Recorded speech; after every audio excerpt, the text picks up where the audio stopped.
In this video, we're going to be starting Chapter 2, which is collecting data sensibly. You should know that correct usage of vocabulary in this chapter is very important. So today we're going to start 2.1, which is Statistical Studies, Observation, and Experimentation. So I want to take a look at some headlines. These headlines occurred on September 25th of 2009. Spanking lowers a child's IQ by the LA Times. Do you spank? Studies indicate it could lower your kid's IQ by Cy Guy, which is the Houston Chronicle. Spanking can lower IQ by NBC4i in Columbus, Ohio. And smacking hits kids' IQ from newscientist.com.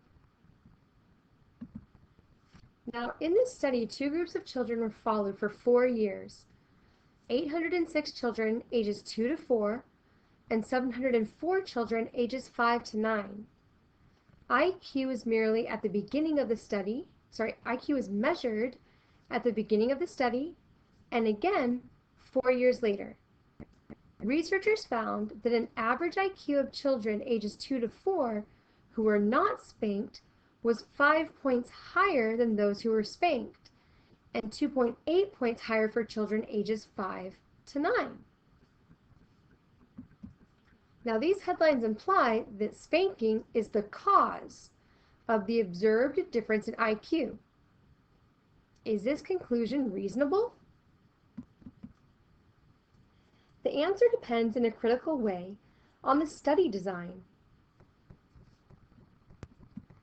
So we'll come back and revisit these headlines and decide if they were on target after first considering some really important aspects of study design.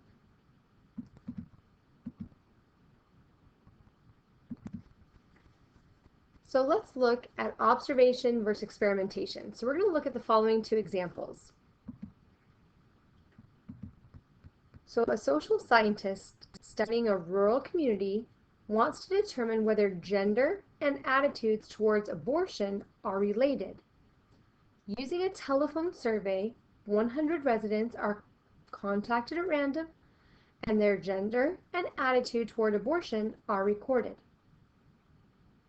And the other example is that a professor might wonder what would happen to final test scores if the required lab time for a chemistry course is increased from 3 hours to 6 hours. For 100 chemistry students, half were randomly assigned to the 3-hour lab and half to the 6-hour lab.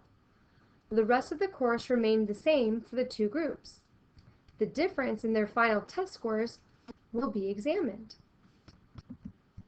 So how do these two examples differ? Think about it.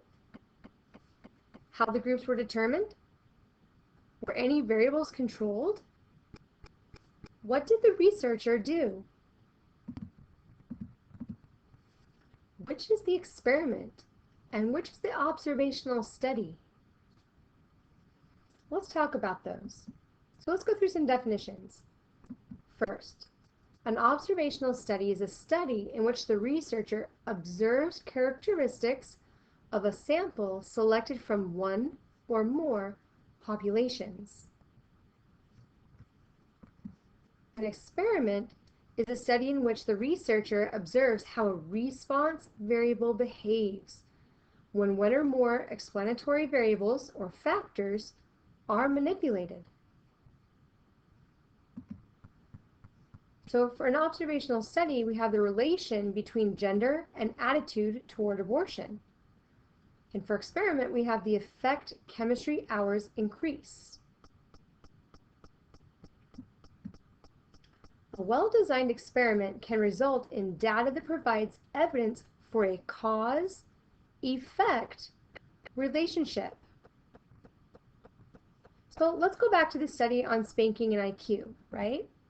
So in this study, two groups of children were followed for 4 years. 806 children from ages 2 to 4 and 704 children from ages 5 to 9.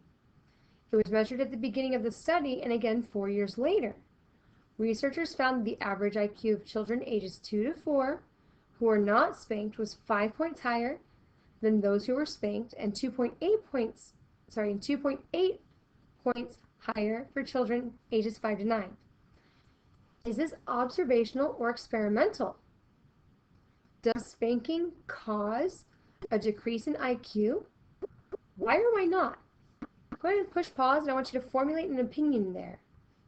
Once you've decided what your opinion is, I want you to hit play and see how you did.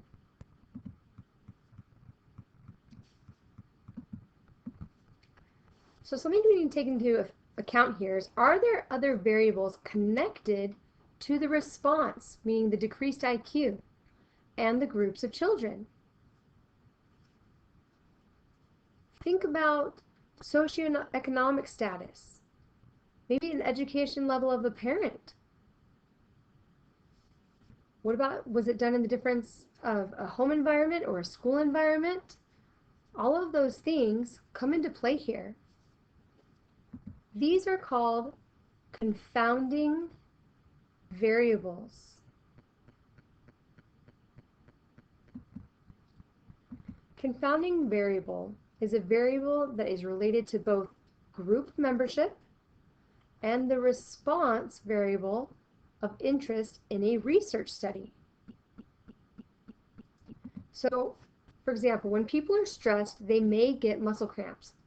But when people are stressed, they tend to drink more caffeine and lose more sleep.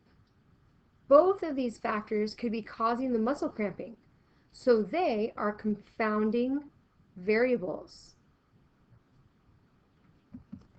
Because observational studies may contain confounding variables, their results cannot be used to show cause-effect relationships.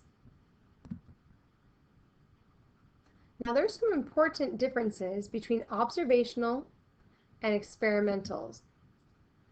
Observational studies can be generalized to the population if the sample is randomly selected from the population of interest, but cannot show cause-effect relationships.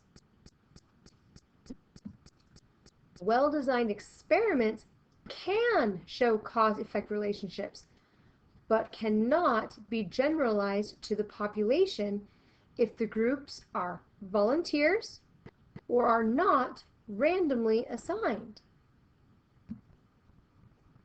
It is important to think carefully about the objectives of a statistical study before planning how the data will be collected. Both observational studies and experiments must be carefully designed if the resulting data is to be useful.